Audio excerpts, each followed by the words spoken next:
area itu lintas ini kebetulan akan dipakai besok itu akan kami gabungkan dengan tadarus puisi, karena kebetulan teman-teman sudah kita muslim kita satukan dengan acara BBR. Jadi kami ada acara tadarusan puisi nanti akan di tempat ini juga supaya anak Katolik kita selain digembleng tentang Katolikan juga diajari tentang saung, dan juga nanti acara besar dan nanti menghubungkan Pak Romo juga dan sudah masuk di agenda provinsi. Nanti akan ada selebrasi Nangsu Banyu tanggal 24 Agustus semacam itu sudah ada di agenda provinsi. Mungkin mau banyak pihak yang membantu ya. Kalau saya sendiri sebagai MSF, from MSF ya tidak bisa apa-apa tanpa teman-teman seperti teman-teman awam dan ya, sangat detik sekali ya, Pak Irianto mengawal dari. Kemudian harapan dari provinsi saya kira sudah mulai melihat bentuknya, bagaimana pengorangannya, bagaimana termasuk pantura ini. Ya, jadinya seperti ini. Dan kami masih tetap berharap bahwa ke depan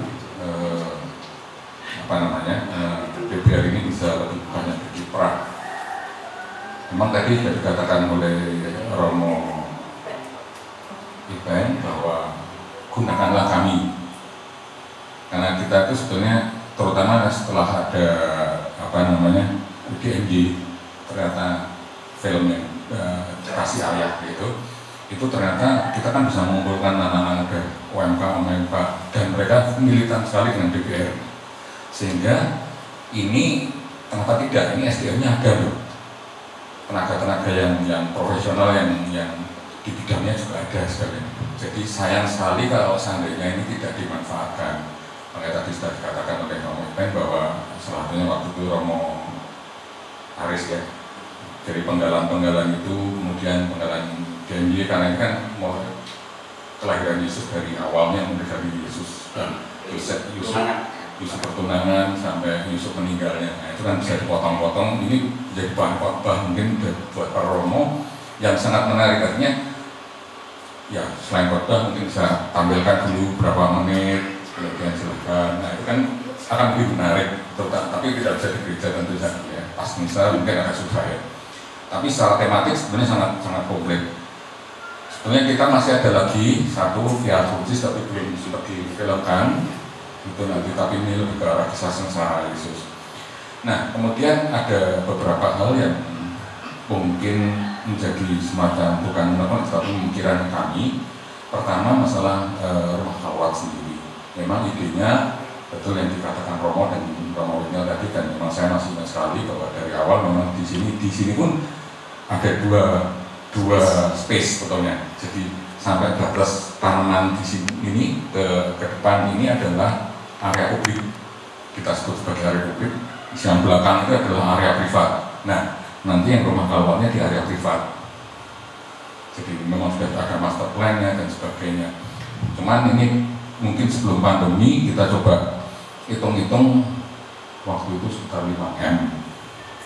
Nah pada waktu itu bila ada pandemi dan sebagainya, sehingga kita tidak dapat izin dari Bapak Uskup, akhirnya mundur. Nah, cuman ternyata dari perjalanannya ini selama pandemi dan sebagainya, kita justru berpikirnya agak kebalik sekarang. Seperti yang dikatakan Romo kan juga sebetulnya kekalwatan itu tidak harus dalam satu bangunan, tergantung segmen pasar kita yang di mana. Nah, satu hal yang menarik, mungkin bulan lalu kalau nggak salah ada anak-anak Tiapir yang dilatih semacam kemah rohani gitu. Mereka pakai tenda-tenda. Tendanya di masih ada beberapa tenda. Secara modal nggak terlalu mahal juga, tapi mereka malah justru menikmati tidur di kemah, gabung pintanya anak-anak itu justru muncul semua di sana. Nah dari situ mungkin kita berpikir, ya ini kalau saya melihatnya orang-orang sebagai orang awam ya, kalau secara marketing itu kayaknya ini kita mesti cari deh, jangan kita tuh jadi generalis, mungkin kita perlu spesialis. Ya udah fokus aja, mungkin bisa nggak misalnya, ini sekedar pemikiran kami, kenapa kita nggak mulai coba yang anak-anak muda, yang mungkin tempat menggemblengan anak-anak muda, seperti kalau yang di rumah Robert Salam ya, yang di dekat kali rasa itu loh. Nah itu kan mungkin kemudian di sana terus kan. Nah tidak menutup kemungkinan hal ini juga menjadi tempat yang sama. Oleh karena itu kemarin sudah diawali, kemudian kita evaluasi, kok kayaknya menarik dulu. Artinya satu sisi jujur kita berpikir bahwa kalau kita harus membangun mungkin bisa, entah kapan itu bisa. Cuma yang jadi masalah biaya operasionalnya pasti. Ya kan?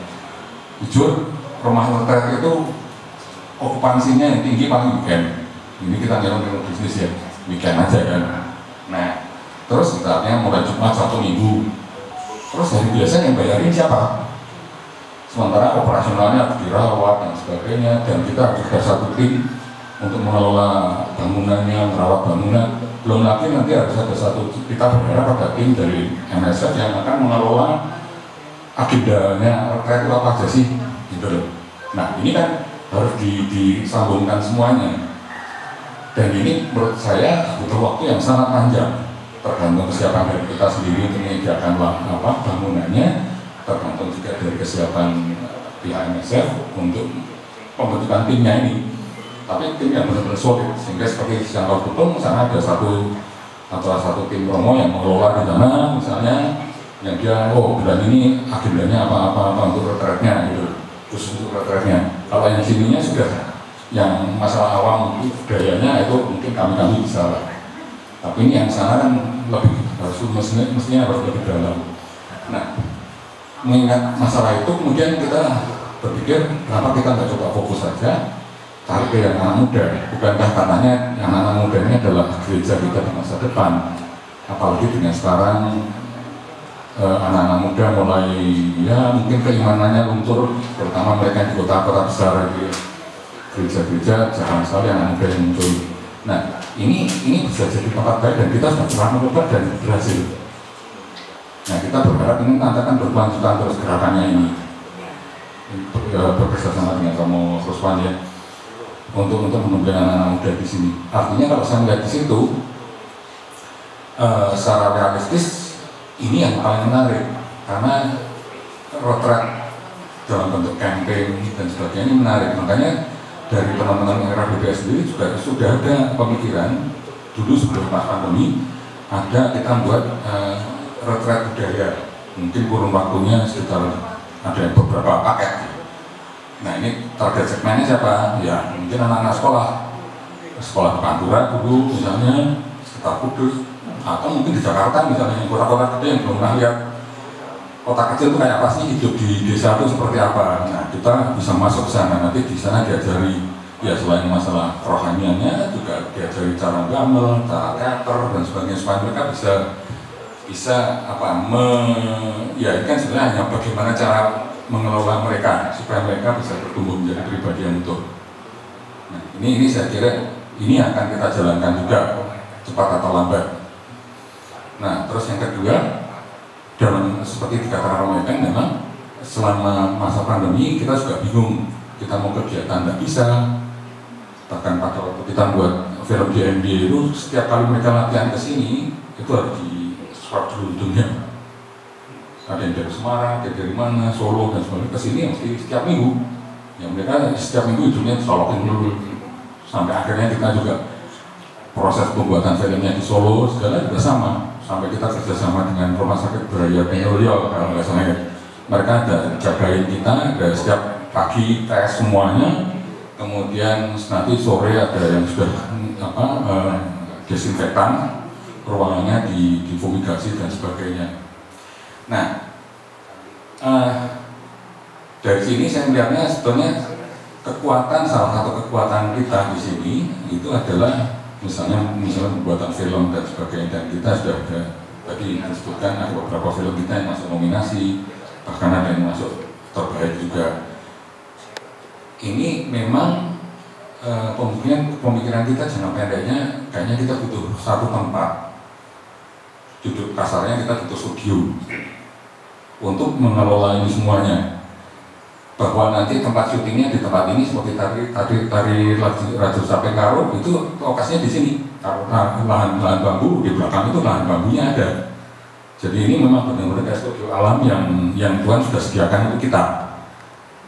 Kita tinggal pinter-pinter ngambil angle-nya di mana. Nah, cuman itu semua kan pada akhirnya harus ada semacam post production-nya ya. Nanti ngeditnya gimana dan sebagainya. Makanya kita ada rencana untuk bangun studio jangka pendeknya di sana. Nah, kita sudah ada tempatnya. Nanti gambarnya mungkin kita perlu gambar ulang lagi supaya lebih representatif.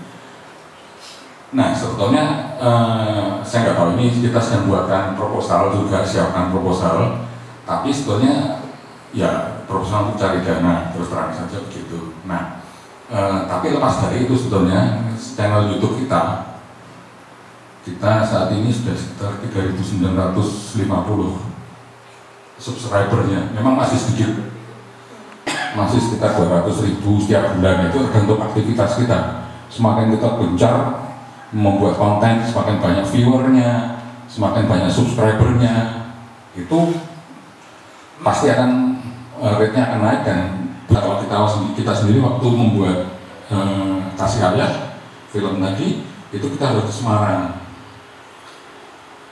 Nah, memang secara investasi memang tinggi, tapi ini kita bisa sewakan dan orang-orang yang artinya ini manajemen terpisah untuk studionya ini.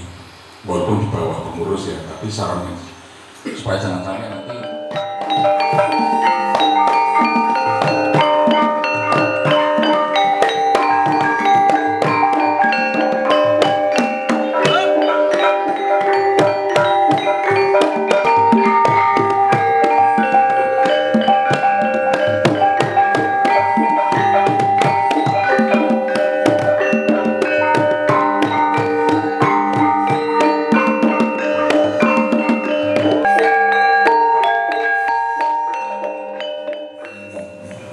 sejarahnya awal itu muncul Haryo, Kardinal Haryo itu dari RMSF di Mudilan, itu yang mencetuskan ide itu. Bisa dirunut tahun berapa, saya bisa melihat itu tahunnya itu yang pertama kali ya, dialog kemiskinan, agama, budaya ya itu. Lalu kemudian yang akan menangani MSF. Lalu dari kita MSF Provinsi Jawa itu bisa dilihat dalam keputusan kapital itu memberi tekanan pada pastoral Pantura. Itu warnanya itu, dan itu salah satu idenya itu siapapun yang ditugaskan di Pantura, artinya rukun Pantura itu rukun Pati, itu tidak dengan cepat pindah, supaya bisa menjadi komitmen bersama untuk mewujudkan pastoral Pantura ini, ya dialog itu. Kemudian langkah selanjutnya dulu menugaskan Romo Bimo Ari itu merumuskan, saya kira itu perlu dimasukkan dalam sejarah, pendek saja dia banyak menulis itu. Kemudian jadi tadi tekanannya dari keputusan kapital tentang kerasuan misioner ya, kerasuan misioner khas dari MSF. Lalu dalam konstitusi itu ada ya, dalam konstitusi baik menyangkut kerasuan misioner, lalu tentang dialog dengan kemiskinan itu dalam kalau kemiskinan, lalu dari rohnya, semangatnya, karena bukan hanya kita ini pengelola, tetapi semangatnya, rohnya itu sejak dalam awal Prakata Konstitusi dan juga dalam Konstitusi nomor 5 itu tujuan kita, apa sih misi kita? Ya ini mengantarkan semua orang menjadi satu keluarga Bapa. Nah, itu kan persaudaraan pasduluran itu rohnya. Jadi kan beda dengan Yesus misalnya menjadi pusat. Kita kan tetap dialog 3 tadi, tetapi kerjasama dengan semakin banyak orang, tapi itu pasduluran, persaudaraan, kekeluargaan. Kita lalu mengantarkan menjadi satu keluarga Bapa. Saya kira ini rohnya, jadi ini yang jangan sampai hilang, karena bukan hanya kita yang pelakunya, tetapi semangatnya, jiwanya itu saya kira ini penting. Ini aja, terima kasih.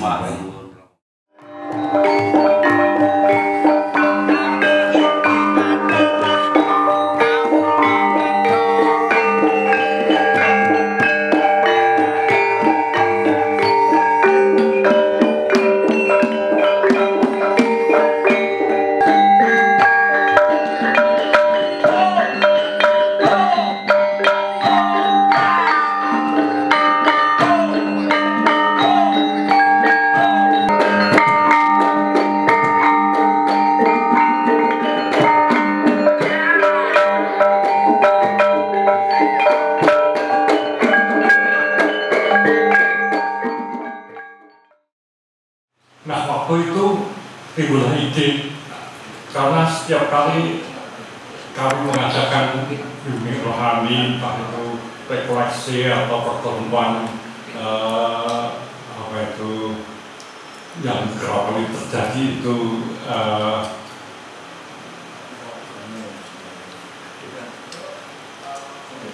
para terpanggil ya, keluarga terpanggil itu ya, kalau mesti mengadakan ke Gunung Muria, mengadakan cari tempat di tempat yang ya boleh dikatakan itu sangat sulit untuk menampung banyak orang. Nah pada waktu itu lalu ada pikiran bersama-sama dengan Dewan itu, kalau seandainya di sini ada rumah dokter, alangkah baiknya. Lalu mulai ada tawaran tanah di Sari ini. Disitulah timbul ini tempat yang bagus karena cukup luas dan dekat dengan kapel stasiun. Nah, waktu itu untuk membeli itu harus ada tujuan penggunaannya untuk apa. Kalau untuk rumah dokter itu tidak dikenal, lalu dengan cara minta izin dengan nama rumah kawat. Dengan rumah kawat itulah maka ada izin turun untuk dibeli, sehingga reaksi dari orang-orang rakyat sekitar itu tidak terlalu jelek, karena ini memang kawat itu untuk pembinaan rohani.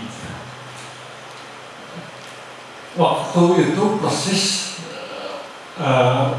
Monsignor Suharyo sebagai uskup itu juga punya penggalian di daerah Papua. Itu belum ada ciri khas pastoral yang bisa dipakai sebagai panduan untuk umat di daerah utara. Lalu berkenaan dengan itu, Monsignor juga menghendaki agar supaya nanti coba dipikirkan bagaimana itu bisa berkembang itu seterusnya, supaya pastoral itu bisa terwujud.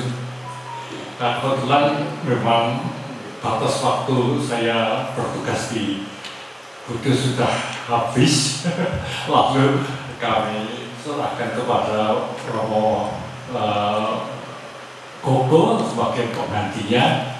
Lalu ternyata terus berkembang dan sukar untuk bisa terus langsung mewujudkan rumah kawat itu, karena kiri kanan itu belum disiapkan dengan baik. Sangat bagus kalau itu lalu dimulai dengan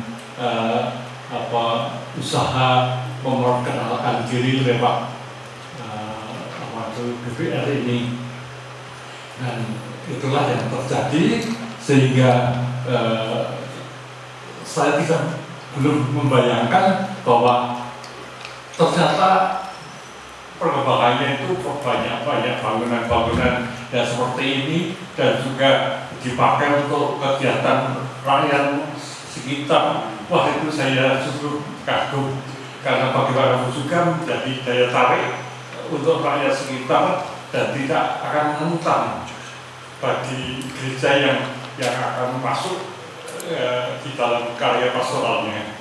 Nah, inilah yang saya sungguh bangga bahwa ternyata dengan bimbingan Romo Ipeng dan para pembantunya ini, sungguh-sungguh di sini bisa berkembang dengan bagus dan sungguh menggambarkan semakin dikenal sampai kemana-mana. Inilah yang saya ingin sampaikan. Terima kasih.